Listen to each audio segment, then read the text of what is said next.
Bom, boa noite para todo mundo. Agradeço o professor Daniel, professor Bruno, por ter aceito o convite, participar dessa reta final do trabalho de conclusão de curso do aluno Lucas, que se empenhou bastante, desenvolveu os trabalhos com muita habilidade e eu acho que é o grande momento, né, da gente pegar e ver essa apresentação. Como que vai ser o andamento dessa apresentação? O Lucas vai ditar o ritmo para a gente, tá certo?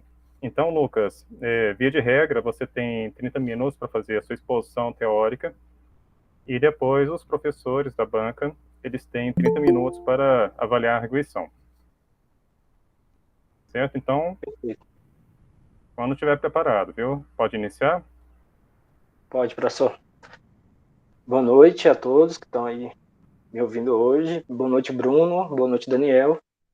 Então, meu nome é Lucas Santos de Oliveira e hoje eu vim defender o meu trabalho de conclusão de curso, que é intitulado como Análise Curricular de Pré-Cálculo, uma nova proposta formativa. Então, para dar início a esse trabalho, a gente vai falar um pouco sobre a educação. E a educação ela é um conceito que está intrinsecamente ligado ao processo de socialização dos indivíduos. E nesse processo, o indivíduo assimila e adquire conhecimentos. Fazendo isso, ele assegura a própria formação e o desenvolvimento físico, intelectual e moral.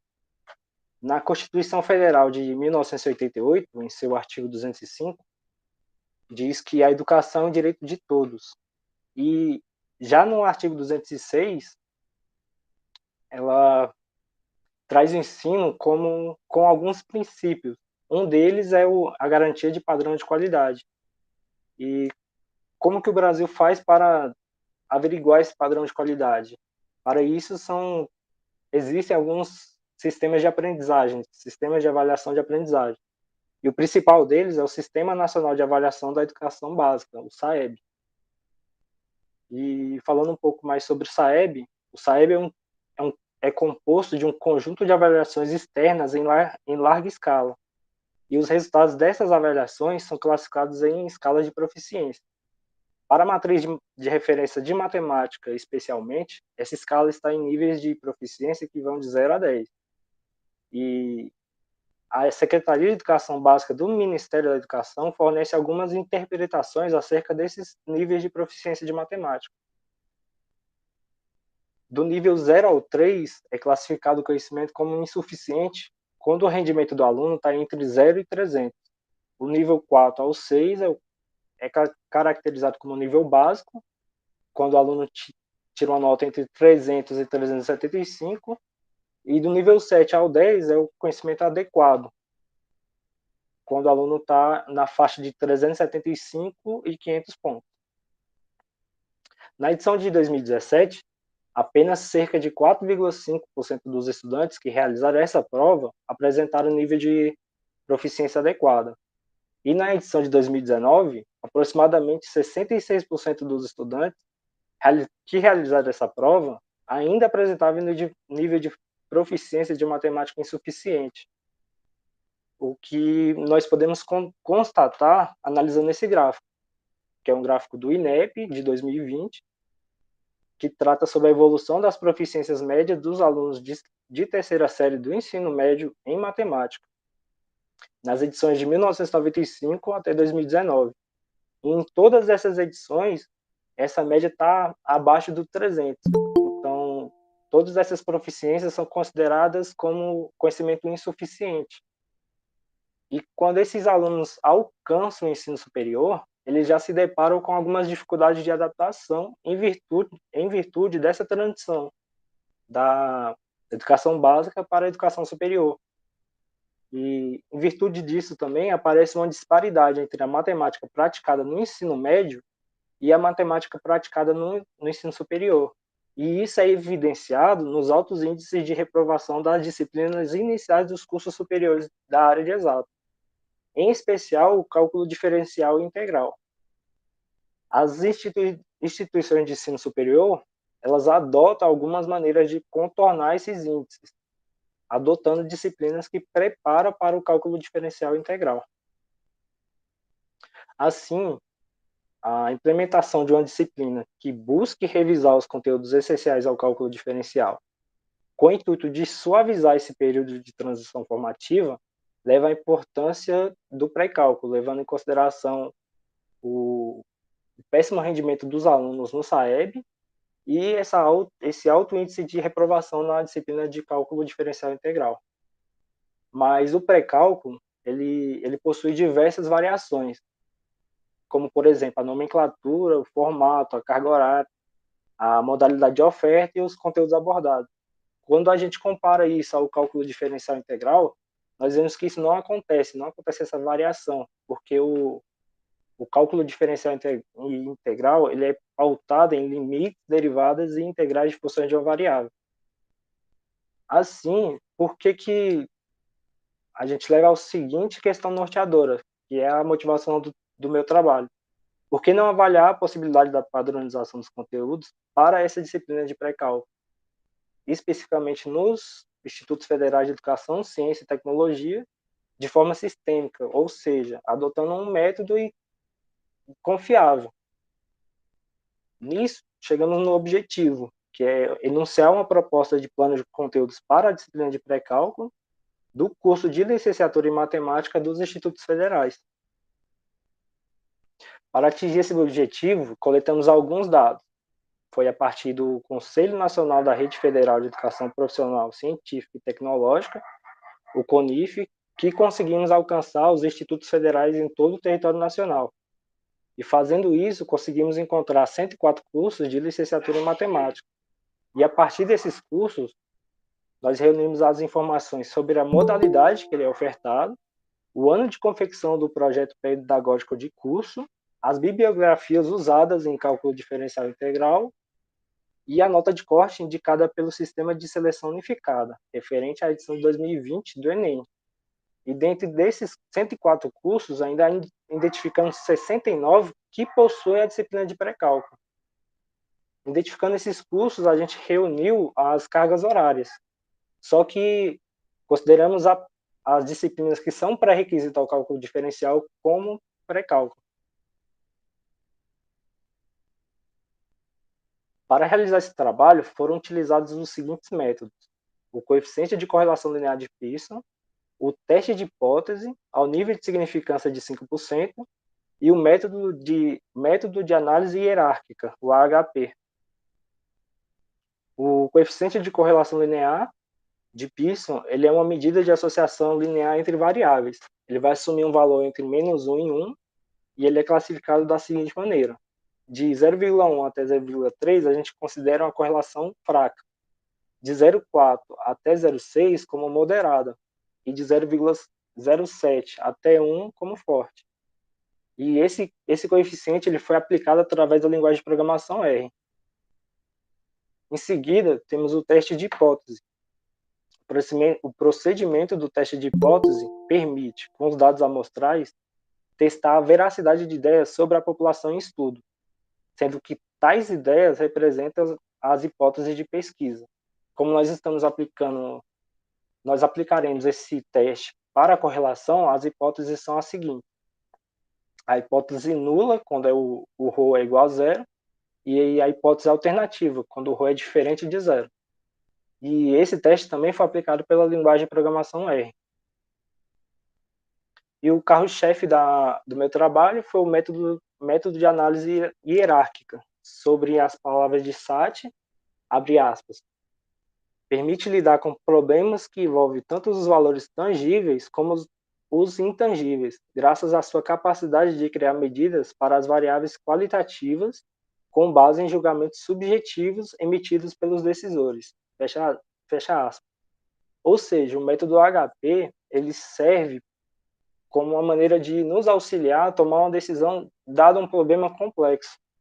E ele é pautado em 3 princípios do pensamento analítico: a construção de hierarquias, a definição de prioridades e a avaliação da consistência lógica.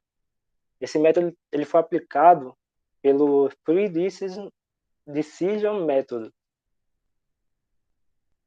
Para o primeiro princípio, temos a construção de hierarquias. E, dado um problema, a gente estrutura ele da seguinte forma: a gente pega um objetivo, que é o que a gente quer alcançar, pega alguns critérios que vão servir para avaliar as alternativas, e as alternativas, que são as possibilidades de decisão. Em seguida, a gente define a prioridade, ou seja, a importância de uma alternativa para outra. E temos como base a escala fundamental de Saat para fazer esse julgamento. Quando a intensidade é 1, significa que é igual, a importância das alternativas é a mesma. Quando é 3, a importância é pequena. Quando é 5, a importância é grande. 7, a importância é muito grande. 9, a importância é absoluta. E os valores pares, no caso 2, 4, 6 e 8, são os valores intermediários. Por último, a avaliação da consistência lógica. Nesse princípio, temos o indicador de consistência, que é um cálculo que a gente faz assim que termina de aplicar a definição de prioridades. Fazendo esse cálculo, a gente vai obter um resultado e comparar com a tabela de Saat. E a interpretação que ele dá para cada resultado é a seguinte: quando é menor que 10%, a consistência dessa decisão é adequada. Quando ela está entre 10% e 20%, essa consistência é aceitável. E quando é maior que 20%, é inconsistente. E para esse último caso, a gente revê aquelas definições de prioridades e refaz esse cálculo do indicador de consistência. Então, falando um pouco sobre os resultados do meu trabalho. Primeiro, as informações gerais. Dos 104 cursos de licenciatura em matemática, encontramos 97 presenciais, 6 como educação à distância e 1 semipresencial. O ano de confecção desses PPCs está entre 2017 e 2019, ou seja, as disciplinas elas são recentes nesse estudo. E dentre esses 104 cursos, como havia mencionado anteriormente, tem 69 cursos com pré-cálculo. Isso indica que são 66% dos 104 cursos, ou seja, um número razoavelmente grande. E as modalidades que possuem esse pré-cálculo são 67 presenciais e 2 educações à distância. Temos algumas características do pré-cálculo nas licenciaturas em matemática. Primeiro, falando sobre a carga horária, a mínima é de 60 e a máxima é de 300. Então, amplitude de 240 nesse cálculo. A mediana é de 120 e o desvio padrão está 54,51. A nota de corte referente ao Enem de 2020 tem um mínimo de 533,6, o máximo de 784,3, a mediana está em torno de 604,3 e o desvio padrão está em torno de 63. Ou seja, nesses dois cálculos, o desvio padrão está bastante alto, ou seja, esses dados eles não estão muito próximos da média. Então surge a primeira pergunta norteadora do trabalho. Existe alguma relação entre esses dados, entre essas variáveis? E para responder essa pergunta, aplicamos o coeficiente de correlação, obtendo menos 0,278, e é uma correlação negativa e é classificada como fraca. E para verificar se esse resultado é realmente relevante, a gente aplicou o teste de hipótese. O p-valor é igual a 0,043, e como a gente aplicou o teste sobre o nível de significância de 5%, a gente chega na conclusão do teste que o teste não tem conclusão. O teste chega a ser inconclusivo. Então, o gráfico apresentado na tela é a relação entre essas duas variáveis. Apesar da reta em azul estar mostrando que quanto mais eu aumento a nota de corte, menos o tempo é gasto nessa disciplina, o teste de correlação vem para mostrar que não há evidências para mostrar que essas duas variáveis estão realmente correlacionadas. Agora, partindo para a busca dos conteúdos. Primeiro, a gente consultou as emendas de cálculo diferencial integral e integral em todos os cursos de licenciatura em matemática, reunimos todas as biografias utilizadas nessa disciplina e identificamos os 10 livros didáticos mais recorrentes. Os 10 livros mais recorrentes são dos autores do Guidorizzi, do Stuart, do Leitoude, da Fleming, do Ávila, do Thomas, do Anton, do Iese, do Simons e do Hoffman. São todos livros de cálculo. Cada um desses livros possui um capítulo introdutório para os conteúdos de cálculo diferencial integral. E reunindo todos esses conteúdos, deu o exato número de 62 conteúdos, que são necessários para o aprendizado do cálculo diferencial integral, segundo os autores. Em seguida, classificamos esses 62 conteúdos em unidades temáticas e organizamos cada um desses conteúdos em sequência didática. Quando comparamos esses conteúdos com as emendas de pré-cálculo, temos que 20% dos conteúdos apresentados são trabalhados nessa disciplina, nos IFs. Contudo, quando consideramos apenas um conteúdo isoladamente, temos que alguns desses conteúdos são recorrentes nos IFs. É o caso da função exponencial, função logarítmica, dos conjuntos numéricos, da função quadrática, da função afim, função módulo, função inversa, funções trigonométricas, função composta e a definição de função. Então, aplicamos o método HP para saber qual a unidade temática e quais conteúdos devem ser o foco dessa disciplina de pré-cálculo. Para isso, temos que começar a construir a hierarquia, começando pelo objetivo, enunciar os conteúdos mais relevantes para essa disciplina. E os critérios. Tomamos dois, o quantitativo, que é a frequência de ocorrência dos conteúdos nos livros didáticos, e o qualitativo, que é o grau de importância de cada conteúdo. As alternativas são as unidades temáticas e os seus conteúdos. Durante esse processo, nós definimos a prioridade de um conteúdo para outro, e aí, para a avaliação da consistência lógica, nós obtemos uma consistência aceitável. Aplicando para as unidades temáticas, temos que, para os números reais, a pontuação do AHP foi aproximadamente 0,11. Para a geometria analítica, 0,07. Para funções, 0,15. Família de funções, 0,26 aproximadamente. Para as funções elementares, 0,38. Para a trigonometria, 0,03.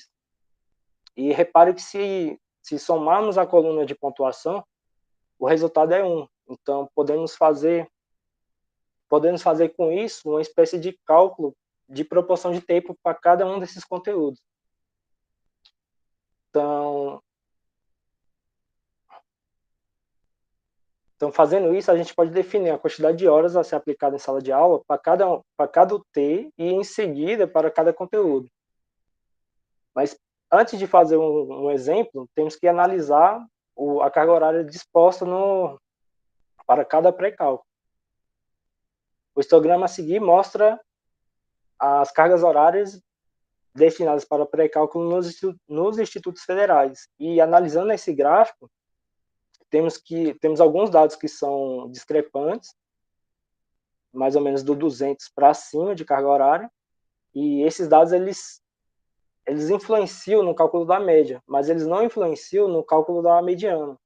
Então, para esse exemplo, nós usamos a mediana, porque ela não sofre influência desses dados outliers. Fazendo a multiplicação por cada uma daquelas pontuações obtidas, temos que, para a unidade temática de números reais, podemos gastar 13 horas, para a geometria analítica, 8 horas, para funções, 18 horas, para a família de funções, 31 horas, para as funções elementares, 46 horas, e para a trigonometria, 4 horas. E isso vai totalizar 120 horas. Para a segunda etapa, aplicamos o método HP para cada um dos conteúdos incluídos dentro dessas unidades temáticas. Em seguida, pegamos a pontuação obtida por cada conteúdo e multiplicamos pela pontuação da unidade temática. E, fazendo isso, a gente identifica 3 conteúdos que são os mais importantes e as proporções de tempo correspondentes para cada conteúdo. Então, os conteúdos que nós obtemos e que são considerados para esse trabalho como indispensáveis são os conteúdos polinômios, regras de exponenciação, logaritmos, coeficiente angular, equação da reta, gráfico de uma equação, função composta, funções definidas por partes, função inversa, função algébrica, função racional, função polinomial, funções trigonométricas, função exponencial, função logarítmica, identidades trigonométricas, lei dos cossenos e medida em radianos. E na terceira coluna dessa tabela temos a proporção de tempo que deve ser gasta para cada um desses conteúdos. Então, na tabela anterior, nós temos 29% dos 62 conteúdos apresentados. E nesse percentual estão contidos os conteúdos que devem ter papel de destaque nesse componente curricular. Mas devemos considerar dois casos. Quando temos uma carga horária elevada, a aplicação desses conteúdos em sala de aula é viável, porque você tem uma quantidade razoável de conteúdos e tem tempo para aplicar esses conteúdos. Mas quando a carga horária é minoritária, não é coerente aplicar e tão pouco viável a aplicação de todos os conteúdos escritos. E nesse último caso, sugerimos que o plano de conteúdos com esses conteúdos indispensáveis para o pré-cálculo seja utilizado. As considerações finais. O plano de conteúdos proposto nesse trabalho é uma base para a construção de pré-cálculo nos institutos federais, mas deve-se considerar que ele não é um padrão determinístico e inflexível. Então, cabe ao núcleo docente estruturante decidir a conveniência da aplicação desse plano de conteúdo e, em seguida, adaptar ao seu contexto e ao seu objetivo educacional. Outro ponto também que temos é a possibilidade de aplicação e implementação desses conteúdos em sala de aula, visto que é um planejamento completo, tanto para os conteúdos e tanto para a proporção de tempo para cada conteúdo descrito. E uma perspectiva de trabalho futuro, que não coube no nosso estudo, foi analisar essas cargas horárias destinadas para o pré-cálculo e propor uma carga horária adequada para a sua implementação. Pois temos as referências, que foi a referência do aplicativo que eu utilizei para aplicar o método HP. Temos a monografia do Diogo Brito, que também foi um norte que eu tomei para entender o método HP. O site do CONIF, que tiramos todos os IFs, as informações dos IFs. Os resultados dados pelo INEP sobre o SAEB.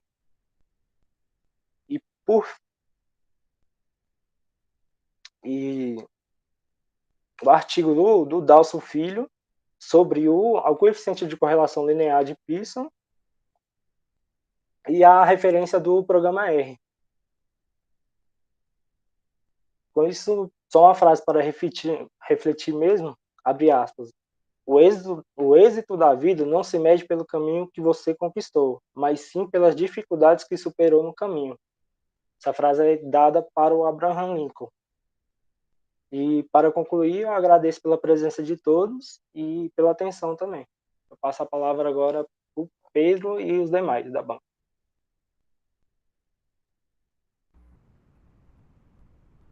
Muito bem, Lucas.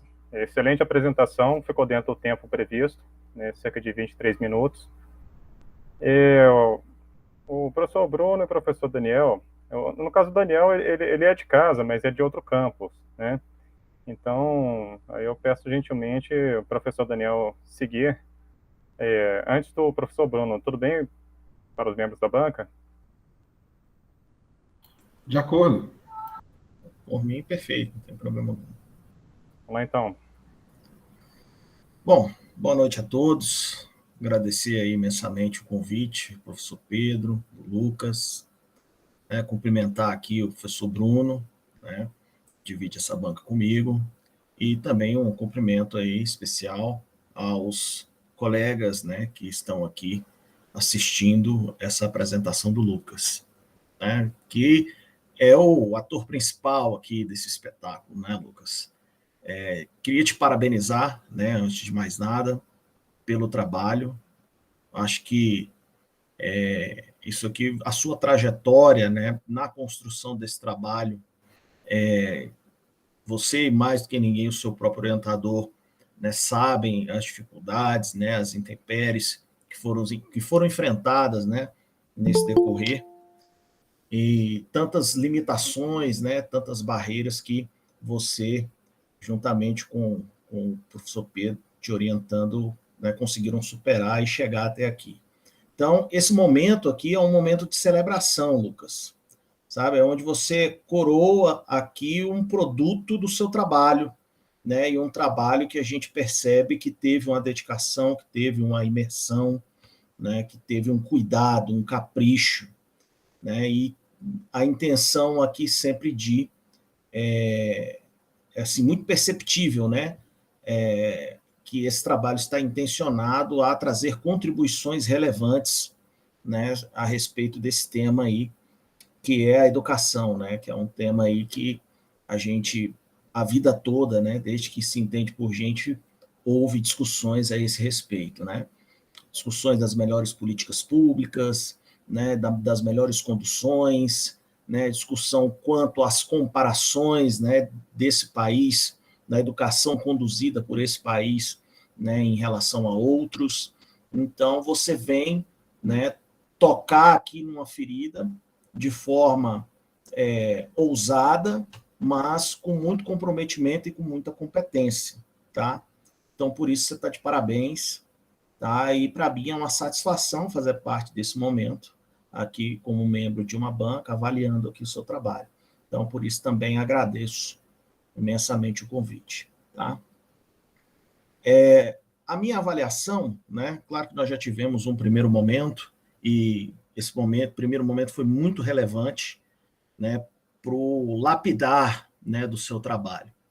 Então a gente vê que realmente seu trabalho é outro, totalmente diferente, né? E muito bem tratado. Ele traz um grau de robustez metodológica muito grande, né? E isso, para um trabalho de graduação, impressiona, né? Que a gente vê aí alguns trabalhos de mestrado que não tem esse nível, né? Esse nível de cuidado e esse nível de apresentação, né? Então, assim, seu trabalho metodologicamente, né, no tocante ao desenvolvimento dele como um todo, está muito bem ancorado, está muito robusto com relação ao método aplicado, né? E isso é um método que eu tenho, né, trabalhado com meus alunos aqui de pesquisa operacional, método tomada de decisão, né, multicritério. O AHP ele é muito consolidado na academia, né? E tem, inclusive, congressos e fóruns próprios específicos para trabalhos que têm ali como objeto de método o HP. E você trouxe, né?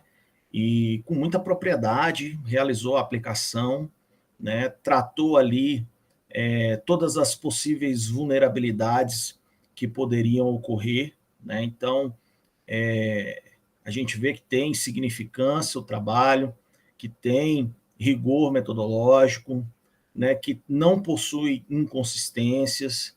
Então, a gente consegue verificar que é um trabalho assim que foi muito bem feito, certo? Aí, assim, de modo geral, né, seu trabalho está excelente, está muito bem ancorado, o desenvolvimento ali ele tem um lastro teórico, a gente percebe isso, que está muito bem fundamentado, né, e que as coisas são muito bem explicadas, né, ao longo do que é apresentado, né, nos materiais e métodos. Então, assim, eu fiquei muito satisfeito em ler esse trabalho, né, está muito bem escrito, e isso também demonstra muito respeito, né, por parte de vocês, autores, né, tanto o Lucas quanto o professor Pedro que orientou, né, muito respeito para com o leitor, né, e eu fico muito satisfeito de ler trabalhos assim, né, e como eu ia dizendo, alguns trabalhos de mestrado não chegam nesse nível, né. Então, assim, tá de parabéns. Aí, fazendo essa análise geral, né, e parabenizando, eu gostaria de fazer algumas contribuições, né, alguns pontos que eu acho que a gente pode melhorar, e já pensando, né, em alguma submissão no momento próximo aí, para algum periódico dessa área, ou algum evento inicialmente, né, para expor isso, expor esse excelente trabalho. Isso não pode ficar engavetado de jeito nenhum. Né? Eu acho que a gente precisa contribuir para com a sociedade, né, com esse trabalho, né, que é o objetivo, né, quando a gente traz aqui um trabalho matemático, né, um trabalho com fulcro, né, na matemática, na estatística, num método de tomada de decisão, a gente tem que expor isso, né, porque a ideia é contribuir para com as instituições, né, que farão uso, né, notoriamente farão uso de um estudo como esse. Tá? Então, agora pegando alguns pontos específicos, nada que desabona o trabalho, mas tudo na intenção de contribuir. Tá? Primeiro é o título. Né? A gente tem o título e o resumo como a alma de um artigo, né? E vocês fizeram um artigo científico. Né? E o título, ele precisa ser convidativo para a leitura, ele precisa ser atraente, né? E ele precisa mostrar, né, todo o brilhantismo que o trabalho tem. Então, você tem um trabalho maravilhoso, né, muito bem escrito, muito bem tratado metodologicamente, mas o título não corresponde assim tanto, né? Pelo menos foi a minha percepção. E aí eu queria sugerir, né, que desse um corpo melhor, né? Desse uma roupagem melhor para o título desse trabalho. Está muito magrinho, né? Então seria interessante dar aí uma bombada nesse título, né? Porque geralmente o título ele é formado por 3 partes, né? A gente tem a primeira parte que apresenta um problema, né? Apresenta ali o problema, uma aplicação. A gente tem uma outra parte que traz, né, o método que foi trabalhado, e, por fim, um contexto, um locus. Isso está muito claro no decorrer do trabalho, né? Mas aqui no título isso não transmite, não está sendo transmitido. Então, assim, talvez pensar num título que contemple essas partes que eu acabei de citar, né? Por exemplo, a aplicação do método AHP para, aí coloca ali, solucionar o problema, assim como vocês, né, deixou muito claro o problema de pesquisa, nas licenciaturas em matemática dos institutos federais. Já ficaria algo mais chamativo, né? Então, a intenção é essa, tá? Já pensando numa possível publicação aí, tá, Lucas? E aí seria interessante pensar nisso. O resumo, né? O resumo, ele tem em média ali 150, 300 palavras, né? De 150 a 300 palavras, alguns periódicos permitem até um pouco mais, né? Até 500 palavras. Né? Em média ali 15 linhas, que vai dar mais ou menos isso. Né? E um resumo, ele segue, né, também algumas regrinhas. Né? Eu costumo, quando eu estou orientando também alguns alunos, eu costumo dizer que eles têm que seguir no resumo a regra dos 3 P's, né? O primeiro P seria o purpose, né, que é o propósito, né, a razão de ser do trabalho.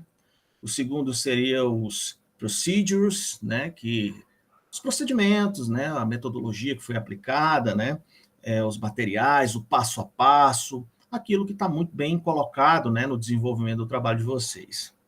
E, por fim, né, o último P seria os principal fields, né, ou seja, principal finds, melhor dizendo, né, são os principais achados, né, os resultados, aqueles mais relevantes, aqueles que trouxeram maior relevância para o trabalho.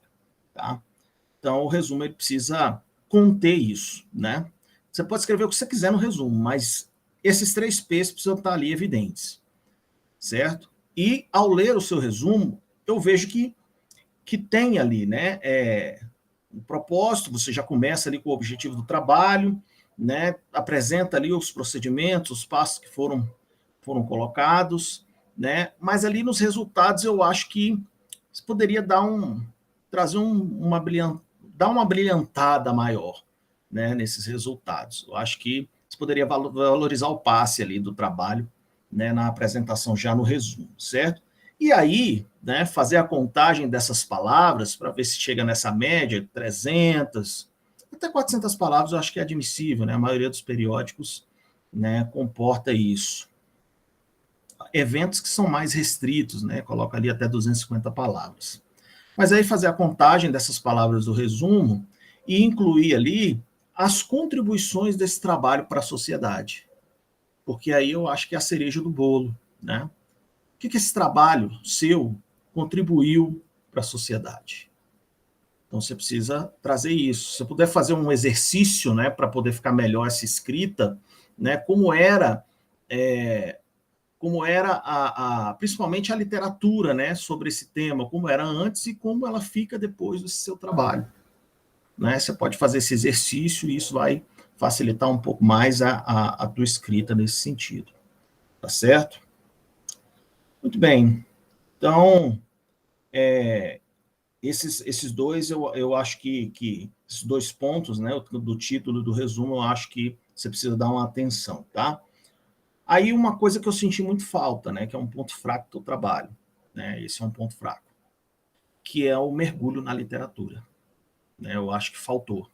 Você vem ali com a introdução, você, claro que tem citações, né, tem algumas referências, tem alguma fundamentação, no desenvolvimento, no decorrer ali da explicação do desenvolvimento do trabalho, a gente percebe também que tem, né, todo o fulcro em alguma teoria, mas eu senti falta daquela referência teórica mesmo, sabe, sobre o tema, aquela pesquisa, aquela imersão na literatura, no sentido de trazer ali trabalhos que corroboram, né, que tiveram esse estudo também, né, ou alguma coisa similar nesse sentido, né, no intuito de você até mesmo evidenciar com muita clareza quais são as lacunas de pesquisa e que lacunas você está preenchendo e, consequentemente, quais são as contribuições para a literatura desse seu trabalho.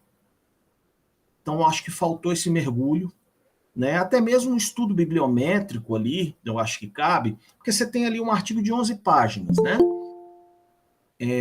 Até 18 páginas é admissível na maioria dos periódicos e dos eventos. Então, cabe um capítulo ou 2 ali de um mergulho na literatura, trazendo ali uma revisão bibliométrica, né, sobre esse tema, e também a respeito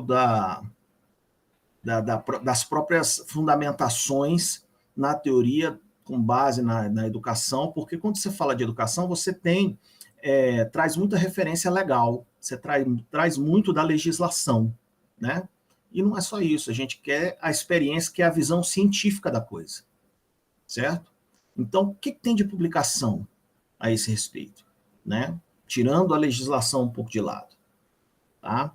Porque quando eu vou lá nas tuas referências bibliográficas, a incidência maior é da legislação e de método. A gente tem um ou outro autor ali que fundamenta ali, obviamente tem que ter para fins de TCC, eu acho que é suficiente, mas pensando numa publicação, numa revista, eu acho que a gente precisa dar um mergulho mais profundo na literatura e trazer essas evidências, certo? E isso não é muito difícil de fazer, tá? Não desabona o teu trabalho, eu acho que vai agregar, certo? E aí a gente vai trazer à luz novas evidências, né, e alguns elementos que vão fortalecer esse seu trabalho, que são as lacunas de pesquisa e as contribuições para a literatura, certo? E aí eu queria, né, já estou encerrando aqui, né, a análise, fazer aqui contigo um exercício de verificação quanto às normas, né, quanto às normas da ABNT, de formatação, né, e de estruturação de trabalho. Tá? A maioria das revistas não está errado, tá? O que vocês fizeram, isso não está errado, até mesmo que tem normas que corroboram com o que vocês colocaram a respeito das notas de rodapé e dos apêndices, né? Mas a grande maioria dos periódicos, que é com isso que eu estou preocupado, né? Porque eu creio que esse trabalho vai dar uma excelente publicação, eles não estão aceitando, né? Estão negando trabalhos que têm notas explicativas, tá? Que é aquelas notinhas de rodapé, durante o texto, né? Nos rodapés das páginas. Quando há uma nota explicativa, ou né, nesse sentido que vocês colocaram, fica ali no final da conclusão, né, antes das referências bibliográficas. Então, ficar atento a isso, né? Talvez seria uma questão de forma, quando vocês forem, né, e contem comigo para isso também, submeter algum periódico, a gente enquadrar isso nesses regramentos, tá? E também a questão do apêndice, né? Porque geralmente essas tabelas, esses periódicos, os editores exigem que estejam no corpo do texto. E aí a gente pegar os principais, né? E com os principais resultados e manter no trabalho, que é o que já está lá, né? Os demais que estão ali no apêndice, pelo que eu entendo, são produtos da aplicação, né? Do caminhar da aplicação do método, certo? Muito bem. E aí, reforço, não é que está errado, tá? Porque tem NBR que já, da ABNT, que aceita isso tranquilamente. Tem uma NBR própria de artigo científico, né? A 10520, ela corrobora, né? Não pode colocar as notas explicativas, nota de rodapé, no decorrer do texto, não tem problema, né? Mas já tem a NBR 6022 que veda, né? Então, há uma confusão aí na própria ABNT sobre esse aspecto. Tá? E aí, por fim, meu caro, suas referências, né?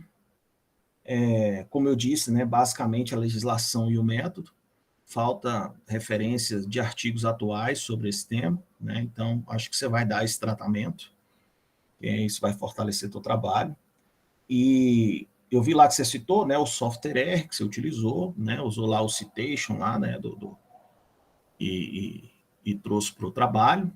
Mas na tua apresentação, você disse que citou o 3DM, né, o Tree Decision Maker. Mas aqui no trabalho que está comigo aqui, eu não vi na tua referência bibliográfica. Aí dá uma olhadinha, tá? Seria interessante você citar o 3DM nas referências bibliográficas, porque ele está ali no texto, né? Você fala que vai trabalhar com ele e tal, então seria importante fazer essa referência, certo? E aí, assim, só para fechar aqui, né, você fez uma correlação, né, uma correlação de Pearson ali entre as variáveis de carga horária e nota de corte, né, e eu fiquei pensando, né, estava lendo o trabalho, fiquei pensando que seria interessante, né, uma correlação dessa para a gente poder verificar, né, quanto ao índice de êxito acadêmico, né, o índice de aprovação, saber se há alguma correlação entre a carga horária, né, com esse índice, ou ainda a nota de corte, né, com a reprovação nas licenciaturas, né, o índice de êxito acadêmico. Então, já daria uma outra discussão também, né. Então, assim, só para comentar paralelamente aqui. Mas, mais uma vez, Lucas, parabéns pelo trabalho, tá? Só fazer essas observaçõezinhas, né? Nada que desabona, né? Estou muito satisfeito, friso isso mais uma vez. Parabéns, professor Pedro, pela orientação, tá? E agradeço aqui a oportunidade de fazer parte desse momento. Muito obrigado. Professor Daniel, muito obrigado pelas considerações. A gente aí, então, de longa data já se conhece, conversando bastante sobre produção científica. Eu fiquei muito satisfeito em ter o seu parecer, toda essa visão técnica, essa expertise que você tem, e realmente agrega bastante valor. É bom saber que a gente está começando a ajustar os caminhos de forma adequada, né, entre essas áreas, né, essa comunicação da estatística, a matemática e os métodos da administração. Tá? Muito obrigado pelas considerações. E agora eu deixo a palavra com o professor Bruno Marques. E boa tarde a todos. Boa tarde, professor Daniel. Satisfação em conhecê-lo. Boa tarde, Pedro. Boa tarde, Lucas e todos os que compõem a audiência desse trabalho. Parabéns, Lucas, você está com uma excelente audiência. Esse finalzinho, geralmente os colegas estão envoltos em diversas outras atividades e muitos não conseguem presencialmente vir e dar aquela força. Então, isso é um bom sinal. O professor Daniel, ele cumpriu quase a totalidade das considerações que eu ia fazer, inclusive quase a totalidade também dos elogios que eu ia fazer. Realmente está um trabalho muito bem escrito. Não é de leitura fácil por conta do conteúdo, mas é de uma leitura agradável, porque pela boa estruturação. Então, eu tive que parar muitas vezes, não porque o texto estava confuso, mas é porque, na verdade, seu texto me deixou com muitas dúvidas, que algumas delas podem ser, talvez, né, e também vai a título de sugestão, podem ser elementos para produções futuras, porque realmente ele traz um aspecto técnico que é incomum para uma licenciatura. Então, você teve uma oportunidade que poucos têm, né, de acabar aprofundando em alguns tópicos que não são todos os estudantes de licenciatura conseguem fazer, e isso, com certeza, é um diferencial para você, logo, quando você estiver fora da graduação, mas eu espero que dentro da academia. Então, realmente, é um trabalho robusto. Mas ele peca, infelizmente, no título. O título dá uma impressão de ser mais um, e não é. O seu trabalho realmente é um trabalho que vale a pena. Vale a pena ter uma discussão e um olhar maior. Então, como o professor Daniel falou, até incluir o método, o foco dele foi nos institutos federais, então eu acredito que, como rede, é interessante para a rede, então acho que valeria a pena, em algum ponto, citar o próprio Instituto Federal. Então, o título, tudo bem que existem pessoas que usam todos os termos que conhecem no título, né? E é bom ser condensado, mas eu acho que aí foi condensado demais, dá para dar um tapa nesse título de tal forma que ele desperte uma curiosidade maior para quem está fazendo uma busca sobre o assunto. Então, uma análise curricular de cálculo, pré-cálculo, você consegue encontrar muitos textos a respeito, mas da forma como foi feita, eu acredito que não, e aí eu acho que valeria a pena investir. Quando a gente faz uma pesquisa sistemática de literatura, é comum você buscar os resumos, que a partir do resumo você também bota isso como um dos critérios de inclusão da sua literatura para o trabalho. E realmente o resumo, ele tem tudo o que é necessário para um resumo, mas ele está um pouco tímido. Realmente daria para trabalhar um pouco mais sobre o resumo. Então, nesse aspecto, o que eu tinha de início é isto, como, novamente, também concordo com o professor Daniel, não é um demérito de forma alguma, mas eu acho que dá um corpo maior e uma importância que talvez o seu trabalho mereça, porque eu sei que não é um trabalho fácil de fazer, e o tempo que você se dedicou para ele é um tempo que é muito grande, e eu acho que você valorizar essa situação para o título e no resumo é uma forma de você se botar na vitrine, tá? E a partir daí você pode conseguir, inclusive, espero que a sua intenção seja continuar com o trabalho acadêmico, estabelecer parcerias ou contatos. Muitas vezes isso é importante. Eu já tive contato com pesquisadores por meio de um título de um artigo que ele publicou, achei interessante, olhei o resumo, achei interessante, fui lendo, vi que era algo que eu precisava, mandei um e-mail e a gente estabeleceu um certo contato. Então, eu acho que isso te dá essa oportunidade. Vale a pena investir nesse ponto. Então, em princípio, novamente, não é um problema para o seu trabalho, mas eu acho que torna o seu trabalho um trabalho mais forte.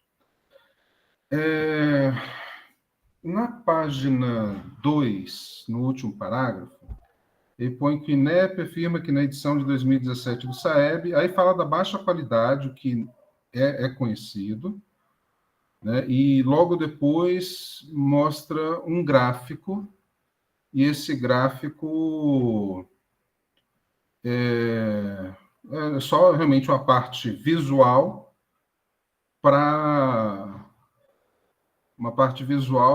daquilo que está escrito. Mas, para mim, ainda ficou uma pequena dúvida.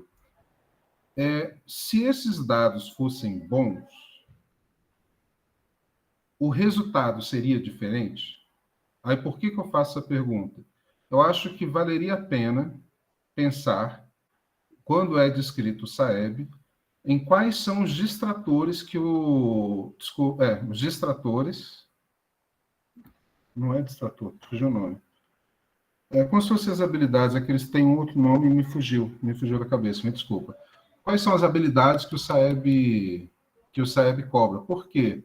Vamos supor, a gente sabe que não é isso, mas vamos supor que o SAEB ele trabalhe com geometria. Geometria pega mais forte na área de geometria, e um aluno que sabe bem geometria não necessariamente vai ser um aluno que vai ter sucesso no pré-cálculo. Então, às vezes, associar que o SAEB, você tem no SAEB uma análise daquelas habilidades que são importantes para o cálculo, você só fundamenta melhor o que está posto ali. Até para eu saber que aquele 4,5% que está acima, esse 4,5% que está acima tem condições também de ir bem no curso. Eu não sei se eu se eu fui claro, se eu me fiz claro. Tá? Mas qualquer coisa me põe à disposição para reexplicar. O SAEB é uma das provas que é bom utilizar. É uma prova que abarca uma quantidade, você tem uma base de dados muito grande, então é uma excelente referência. Não sei se caberia, aí fica mais uma pergunta, talvez possa ser algo que possa ocorrer, também fazer uma correlação com o Enem.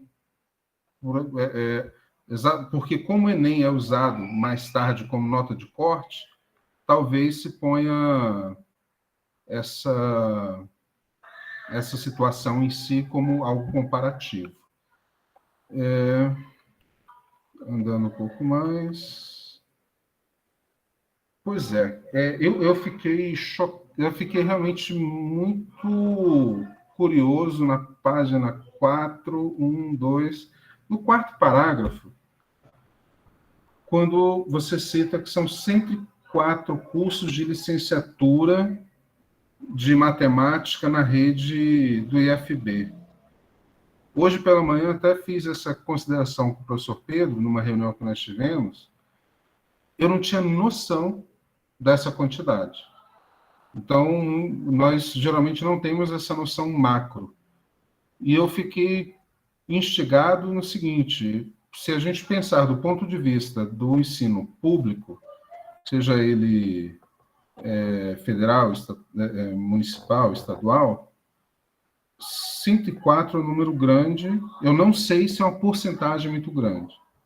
Caso seja, eu fico imaginando qual é a minha responsabilidade como professor de uma rede que vai fornecer, entre aspas, uma quantidade grande de professores para a educação básica. Então, eu acho que isso torna mais forte a minha missão, que é buscar uma educação de melhor qualidade, uma vez que a rede a qual eu pertenço tem um grande peso dentro da conjectura nacional. Então, depois, não sei se vale a pena, só buscar pelo menos para ter uma noção de qual seria esse peso, né? Então, sei lá, 30% dos graduandos de matemática, por essa quantidade de licenciatura em matemática, podem vir dos institutos federais. Então, nós somos responsáveis por uma grande massa de professores que estão agora, que principalmente vão entrar nesse contexto da BNCC e, óbvio, eu preciso garantir que a minha prática seja uma prática com a melhor qualidade possível. Então, essa foi outra coisa que me chamou a atenção.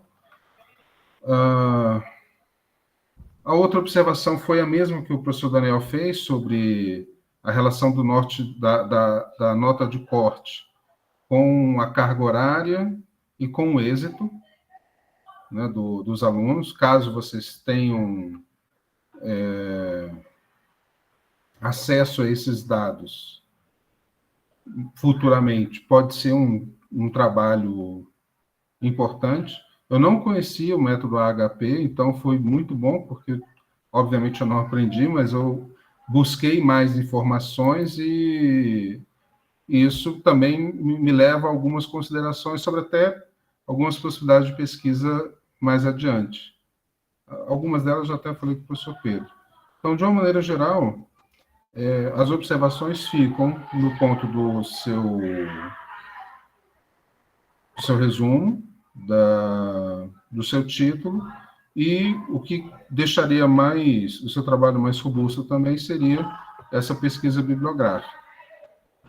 Novamente, elas não desabonam o seu trabalho de um TCC, mas acredito que para publicações e dando continuidade ao trabalho, valeria muito a pena investir nesses pontos. Os outros são pequenos, é uma vírgula ali, outra aqui, que eu mando para o Pedro. Então, de uma maneira geral, eu não tenho mais aqui a acrescentar, a não ser agradecer por ter um bom trabalho para ler nesse momento que a gente está numa correria absurda. Então, parabéns pelo trabalho, pelo suor e pelo esforço, né? Então, e eu acho que você está coroando muito bem uma disciplina que é tão importante, que dá quase que aquela ideia de fechamento mesmo de curso.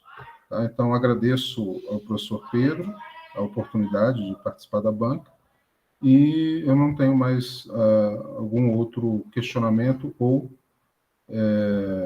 elemento que possa acrescentar ao seu TCC. Eu encerro aqui minha fala. Professor Bruno, muito obrigado pelas considerações. E realmente, o professor Bruno é uma grande amizade aí, parceiro de trabalho. A gente meio que já acorda conversando sobre trabalho, né? É realmente impressionante. E o professor Bruno Marques, ele tem uma capacidade técnica na área de educação que agrega muito, Lucas. Então, assim, tem as ponderações do professor Bruno, realmente é um valor interessante para poder colocar junto, né, nesse fechamento do seu trabalho, certo? E nesse momento aqui, gente, eu peço uma pequena licença junto com o professor Bruno e o professor Daniel para a gente deliberar e logo, logo retornamos aqui para essa sala a fim de dar o parecer final da banca do Lucas. Então, eu vou ficar logado aqui, vocês podem conversar à vontade, é que tem um computador que está gravando a apresentação, tá bom?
Pronto, agora vocês estão me ouvindo, né? Ok. Então, a banca já deliberou, avaliou aqui a situação toda e segue de acordo com a ata de defesa do projeto, aliás, do trabalho de conclusão de curso do Lucas. Às 19h12 do dia 31 de janeiro de 2022, na sala virtual, né, detalhada de acordo com o link, que vocês estão presentes, realizou-se a defesa pública do trabalho de conclusão de curso de graduação em licenciatura em matemática do discente Lucas Santos de Oliveira, tendo o título de trabalho Análise curricular de pré-cálculo, uma nova proposta formativa como parte integrante da conclusão do referido curso.